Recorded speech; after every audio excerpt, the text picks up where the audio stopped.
Bueno, continuamos, estimados estudiantes, en el curso de Comunicaciones Electrónicas 2 y en el tema de hoy, sistemas de comunicaciones ópticos. En ese caso vamos a analizar un simulador que nos va a permitir entender cómo se propaga la luz dentro de una fibra óptica. Bueno, lo que hacemos es colocar en el buscador del navegador, colocamos PET simuladores, PET como PHET, y hacemos clic en el primer link que nos aparece en el buscador y encontramos esta página que es de la Universidad de Colorado de Estados Unidos y que nos permite usar en forma libre una serie de simuladores tanto para ciencias y matemática que nos va a ayudar a poder explicar mejor algunos temas un poco más difíciles, ¿no? Entramos acá, hacemos clic donde dice simuladores y donde dice física. Entramos a ese link, esperamos que cargue y va a aparecer una serie de simuladores. Vamos a elegir el que dice acá, curvando la luz. Este simulador que se llama curvando la luz. Este simulador puede trabajar en línea como también sin internet. Si yo quiero trabajarlo sin internet, pongo acá en descargar y lo descargo en mi computadora y luego simplemente lo abro en el navegador y lo utilizo, ¿no? Eso me permite usarlo sin la necesidad de estar conectado a internet. En este caso, como tenemos internet, vamos a usarlo en línea, ¿no? Hago clic en el triángulo de play y vamos a esperar que cargue el simulador para poder utilizarlo, ¿no? Tiene tres partes, ¿no? Pero vamos a utilizar la primera, que es una parte introductoria, ¿no? En este simulador tenemos un puntero, como si fuera un puntero láser, el cual yo lo puedo mover, ¿no? Lo puedo mover, y veo cómo la luz está propagándose en un material que está de fondo blanco y llega a una frontera donde existe otro material de fondo celeste, ¿no? Como sabemos nosotros, el índice de refracción es el parámetro con el cual se describe el comportamiento de un material frente a la propagación de la luz.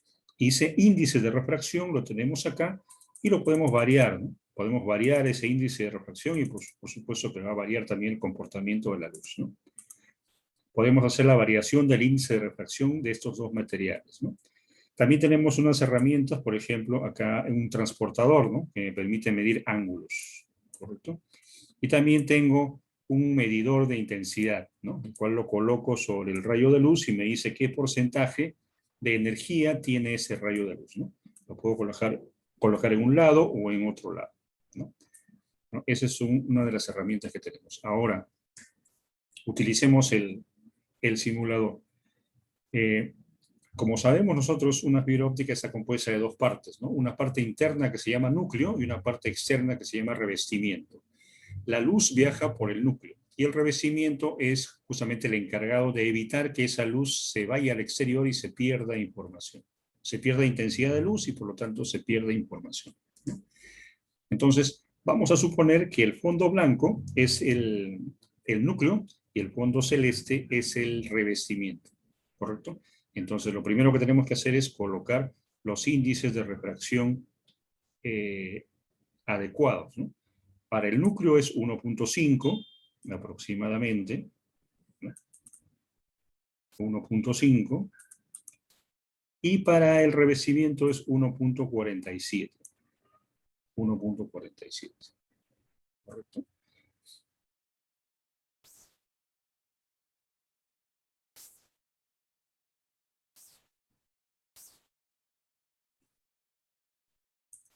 Correcto. Vamos a personalizarlo. ¿Okay? Bueno, hemos variado el índice de refracción y, bueno, lamentablemente ha variado el color, que no nos ayuda mucho, pero bueno, ya determinamos que tenemos acá dos materiales. En la parte superior está representándonos al núcleo de la fibra óptica con índice de refracción 1.5 y este material en la parte inferior que nos está representando al revestimiento con un índice de refracción igual a 1.47, ¿no? Entonces, veamos cómo se propaga la luz dentro del núcleo? La luz dentro del núcleo se propaga en zigzag por múltiples rebotes, ¿correcto? Eso quiere decir que existe lo que se le llama un ángulo crítico. ¿Qué significa el ángulo crítico? Es el ángulo con el cual el ángulo mínimo que debe tener, estamos hablando de ese ángulo de acá, la luz con la normal, que es una línea imaginaria perpendicular a la frontera, este ángulo de acá tiene que ser tal que sea siempre mayor o igual al crítico, no puede ser menor que el crítico. ¿Por qué? Veamos en la práctica, ¿no? ¿A qué nos referimos con ángulo crítico?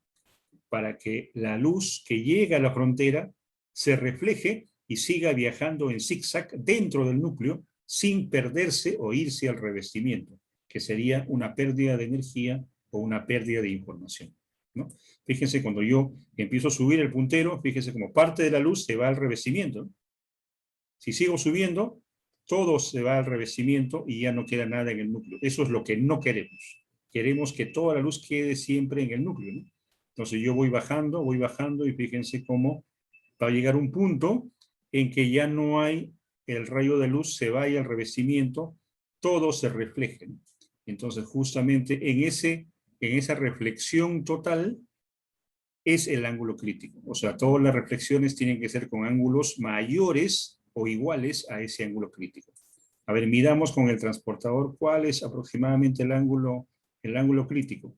Más o menos yo veo ahí entre 79 o 80 grados.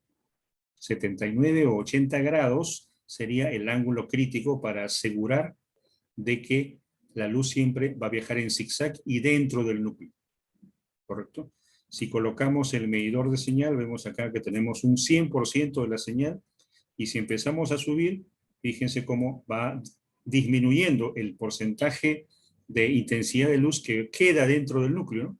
Si sigo disminuyendo el ángulo, fíjense como casi cero. Pero si empiezo a subir, a bajar, a aumentar el ángulo, va a llegar a este 100%. O vayamos al otro haz, ¿no? Vayamos que ese haz, hasta que ese haz sea nulo, ¿no?